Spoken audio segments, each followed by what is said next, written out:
Welcome to the Explainer. Today, we're jumping right into a deliberate, step-by-step masterclass on one of the absolutely most powerful concepts in engineering and math, taming real-world chaos. You know, the universe we live in is inherently messy, right? It's unpredictable and highly nonlinear. But the toolkit we rely on to control our modern technology, whether that's the cruise control in your car or the autopilot on a massive commercial jet, well, those tools demand clean, linear mathematical models. So how exactly do we bridge that gap? How do we force the chaotic physical world to play by the neat, predictable rules of our textbooks? Well, that is exactly what we are going to unpack today. Okay, let's dive into our roadmap. First, we'll look at the nonlinear world problem. Then, the Taylor series solution. After that, taming the simple tank. Next up is the axis shifting secret. And finally, we'll tackle the multivariable threat. Section 1. The nonlinear world problem. Notice the stark contrast we have here. On one side, we've got reality. It's highly accurate and globally valid, meaning the physics hold true no matter how crazy or extreme the system gets. But there's a massive, glaring downside. Reality is practically intractable when it comes to direct control design. It's just way too complex. On the flip side, we have our linear toolkit. Now, this is a mathematical approximation. It's locally valid only, which means it really only works within a tight, specific little boundary. But its absolute superpower is that it completely unlocks Laplace transforms and standard control theory for us. So we're basically trading global physical perfection for practical, everyday mathematical utility. And this brilliantly illustrates the why of our entire explainer. Look at that chaotic, jagged curve of reality bouncing around. If you try to apply a simple controller to that global mess, your system is absolutely going to fail. But compare that to the perfectly straight, clean line of our approximation. That straight line is where our math actually works. The core insight here is that we literally cannot force the physical world to just suddenly become linear. The universe doesn't care about our control theories, right? Instead, we have to find a clever way to artificially map those complex physics directly onto a simple, linear line. Section 2. The Taylor series solution. Now, before we crunch any numbers, we have to define the single most important concept in this entire process: the operating point, or equilibrium.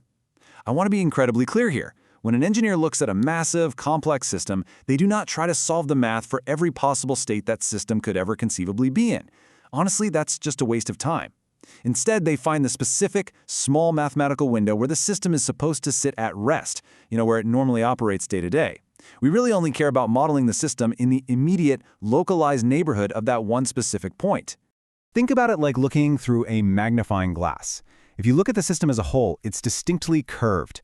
But as we zoom into our local vicinity, that curve starts to look a little bit flatter.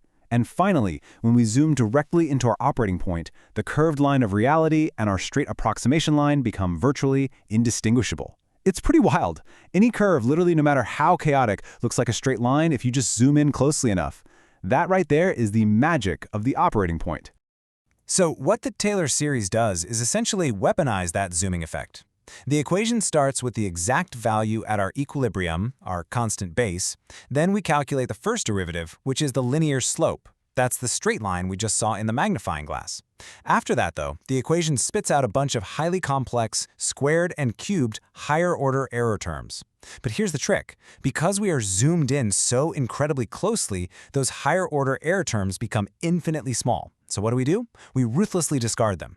By just throwing away the complex terms, we extract the pure, totally usable linear essence of the function. Section 3. Taming the simple tank. Let's put this into practice with a real physical system. Here we've got the standard mass balance equation for a simple fluid tank. Accumulation equals inflow minus outflow. Sounds easy enough, right? But wait, look at that outflow term. That square root of h is our villain today. Because the pressure driving the fluid out of the tank is proportional to the square root of the fluid's height, we're stuck with a highly nonlinear relationship. That one little square root symbol completely breaks standard linear control theory. We literally cannot take a standard Laplace transform of a square root. So this specific culprit has to be neutralized. To neutralize it, we follow 3 very deliberate conceptual steps to define our equilibrium anchor. Step 1, we assume the system is resting completely at steady state. That means the fluid level isn't changing at all, so accumulation is perfectly zero.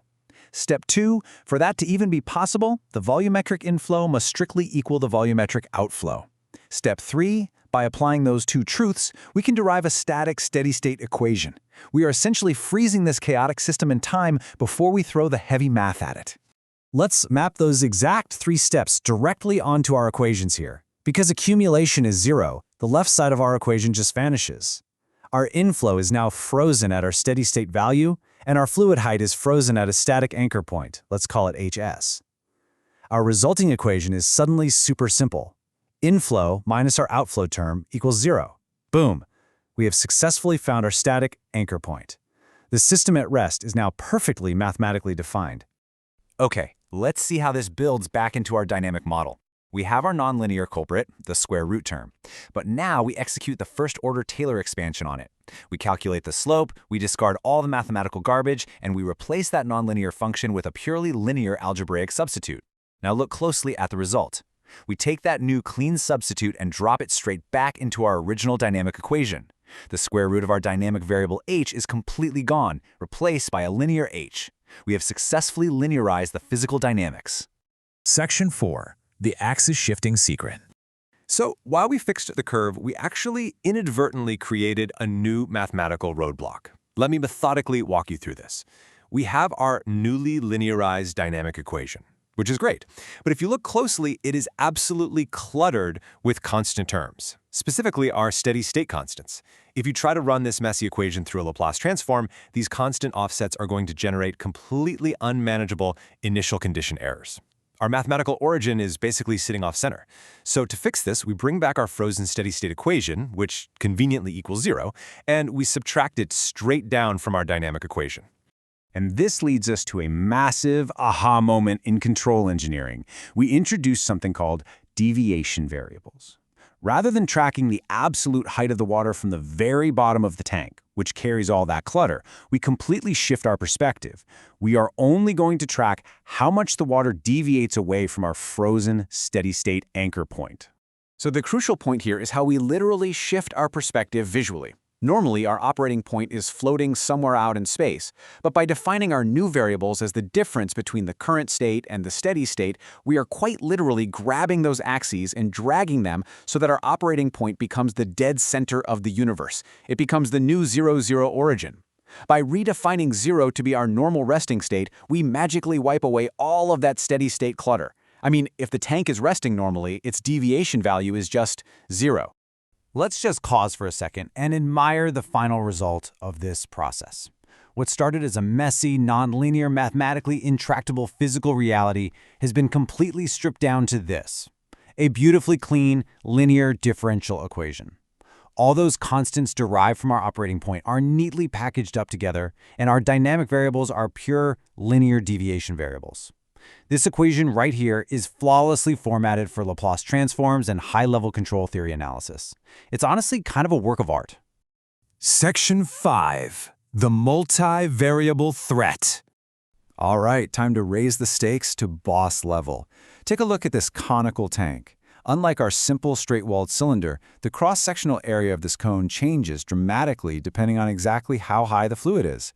This geometry creates an absolute nightmare scenario mathematically. Not only do we still have an outflow nonlinearity, but our inflow is now heavily influenced by the height as well. We are facing two distinct nonlinearities. And worse, the input variable and the state variable are interacting nonlinearly at the exact same time. So how do we handle this? Well, we just scale up our Taylor series. Because we have two variables changing simultaneously, we're no longer looking at a simple two-dimensional line on a piece of paper. We are dealing with a three-dimensional curved surface.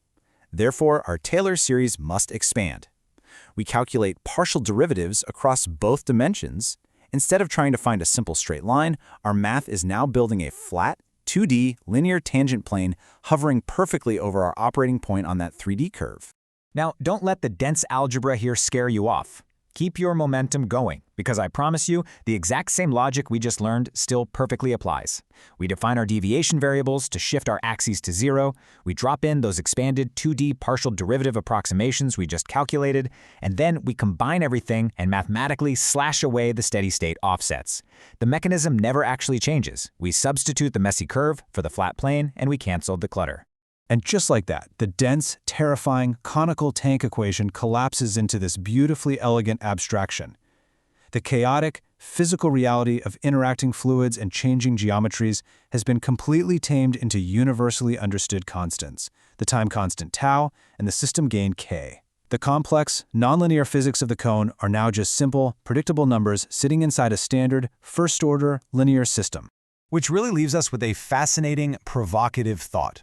We just proved that by finding the exact right mathematical operating point and strategically zooming in, we can literally linearize chaotic physical fluids and geometries into simple constants. It kind of makes you wonder, if these localized mathematical toolkits can tame the physical forces inside a complex chemical reactor or a jet engine, what other unpredictable, nonlinear forces in our world, from global weather patterns to incredibly complex economic systems, could we potentially understand and control if we just found the right operating point? Definitely something to think about as you apply these tools to your next system design.